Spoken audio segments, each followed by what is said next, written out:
Bonjour à toutes et à tous, j'espère que vous allez bien. Aujourd'hui, nous sommes le 5 septembre 1548 et c'est le jour de la mort de Catherine Parr qui fut la sixième et la dernière épouse du roi Henri VIII. Je suis ravie de vous retrouver pour ces petites chroniques sur l'histoire d'Angleterre. Aujourd'hui, nous allons parler de la mort de Catherine qui est décédée au château de Sudley dans le comté de Gloucester à l'âge de 36 ans. Alors notre Catherine, qui fut donc la sixième épouse du roi Henri VIII, lui survécut uniquement parce que le roi Henri VIII était décédé le 28 janvier 1547. On se souvient qu'elle avait eu des problèmes sensibles à la religion réformée. Eh bien, elle avait failli être condamnée justement pour sa foi. Elle avait dû cacher les ouvrages qui auraient pu la mettre en cause et se soumettre complètement à Henri VIII pour sauver sa vie.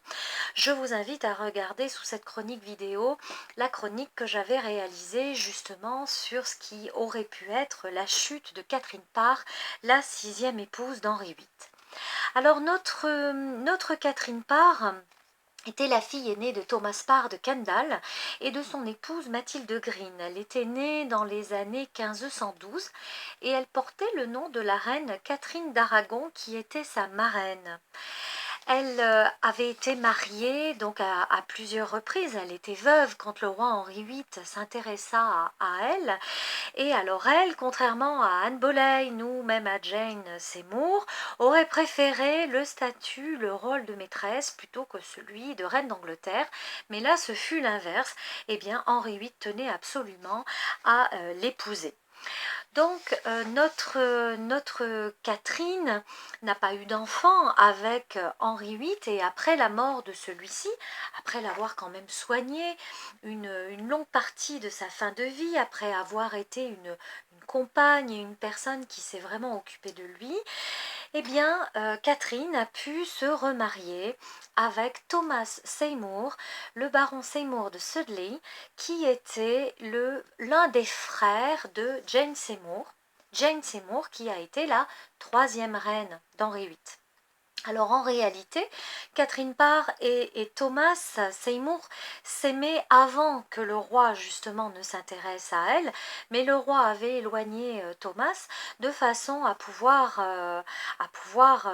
bénéficier des attentions de Catherine Parr et donc le premier acte qu'ils ont réalisé après la mort du roi, eh bien ça a été de se marier. Donc ce jour-là, le jour où elle rendit l'âme, eh bien nous étions le 5 septembre 1548 et elle est décédée entre 2 et 3 heures du matin après avoir donné quelques jours plus tôt naissance à une petite fille. Elle avait accouché le 30 août 1548 d'une petite Marie. Et il semble qu'elle soit décédée de fièvre puerpérale, comme ce fut le cas pour la troisième reine d'Henri VIII, Jane Seymour, probablement due au placenta qui n'avait pas été expulsé et qui a provoqué une infection. Alors Thomas Seymour, quant à lui, a été exécuté moins d'un an plus tard pour avoir été accusé de trahison. Nous étions donc à l'époque du règne du jeune Édouard VI, mais Édouard VI n'avait que 9 ans quand son père est décédé.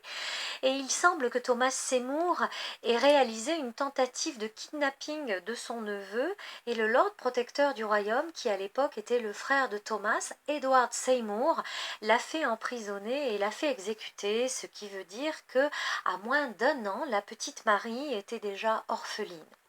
Alors à qui fut-elle confiée? Elle fut confiée à une femme dont nous avons déjà parlé dans d'autres chroniques, qui s'appelait Catherine Brandon Willoughby, duchesse douairière de Suffolk et une amie de Catherine Parr. On se rappelle que sa mère était Maria de Salinas, qui était une amie intime de Catherine d'Aragon, la première reine d'Henri VIII, et que Catherine et Maria de Salinas étaient toutes les deux arrivées d'Espagne en même temps, lorsque Catherine d'Aragon avait gagné l'Angleterre pour épouser Arthur Tudor. Donc cet enfant a été donné à la duchesse douairière Suffolk, duchesse douairière parce que Charles Brandon était déjà décédé.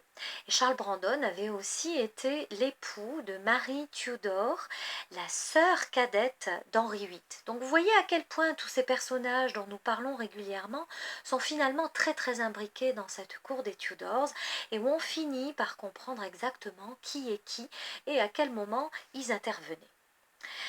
Donc notre Catherine Parr avait été déposée dans un cercueil, dans un linceul, un drap de cire avant que son corps ne soit déposé dans un cercueil de plomb. La cérémonie des funérailles fut courte parce que Catherine était de religion réformée. Il y a eu des psaumes chantés en anglais, des lectures, des offrandes et un sermon prêché par quelqu'un dont nous avons aussi déjà parlé, Miles Coverdale, qui a été un traducteur de la Bible en anglais. Et c'est au printemps 1782 seulement que les restes de Catherine Parr ont été retrouvés au château de Sudley. Lors des fouilles, les chercheurs ont découvert un gros bloc ancien dans l'aile nord de la chapelle et ils en ont conclu que ça devait faire partie d'un monument funéraire. On ne savait pas jusqu'à présent où était inhumée en fait la sixième reine d'Henri VIII et c'est à partir de ce moment-là que cette découverte a été réalisée. Catherine Parr avait été très proche des enfants d'Henri VIII, nous l'avons déjà dit dans d'autres vidéos. Elle s'est énormément occupée de la princesse Élisabeth et puis d'Édouard VI. Donc c'est Édouard VI qui a succédé à son père à la mort de celui-ci, mais il n'avait que 9 ans. Malheureusement, lui-même est mort à l'âge de 19 ans et c'est sa demi-sœur Marie Tudor, donc la fille de Catherine d'Aragon et d'Henri VIII, qui est montée sur le trône. Et après la mort de Marie en 1558, eh bien c'est la reine, celle qui est devenue la reine Élisabeth Ier d'Angleterre, qui a régné sur le trône pendant 44 ans. Élisabeth ne s'est jamais mariée, elle n'a jamais eu d'enfant et son successeur fut Jacques Ier d'Angleterre, qui était Jacques VI d'Écosse, le fils de Marie Stuart, la reine d'Écosse, qui avait été décapitée sur les ordres de la reine Élisabeth au château de Fotheringhay en 1587. Voilà, je vous dis à bientôt pour une prochaine chronique.